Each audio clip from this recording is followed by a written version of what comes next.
ஏப்பா, ஏசப்பா எனக்கு நீதி செய்வாராப்பா? என்னப்பா இப்படி கேட்டுட்டீங்க? ஒரு பட்டணத்தில் ஒரு ஜட்ஜி இருந்தாராம், அதாவது நியாயாதிபதி. அவர் தேவனுக்கு பயப்படாத ஒரு மனுஷங்களை மதிக்கவே மாட்டாராம். அந்த பட்டணத்தில் ஒரு கைம்பெண் இருந்தாங்களாம். அவங்களுடைய பிரச்சனைக்காக அந்த நியாயாதிபதி கிட்ட போனாங்களாம். எனக்கும் என் எதிராளிக்கும் இருக்கிற ஒரு பிரச்சனையில் எனக்கு நியாயம் செய்யுங்க அப்படின்னு சொல்லி கேட்டுக்கொண்டாங்களாம்.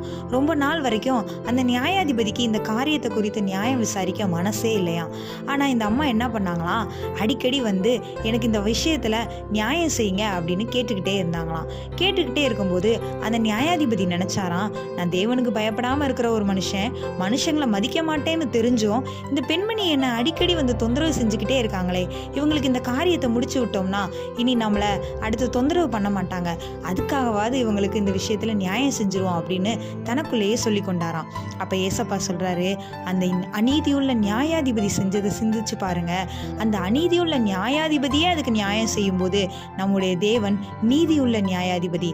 அவரை நோக்கி இரவும் பகலும் கூப்பிடுகிற பிள்ளைகளுடைய வாழ்க்கையில காரியங்கள்ல அவர் நீடிய பொறுமை உள்ளவராய் இருந்து அவர்களுக்கு நியாயம் செய்வாராம்.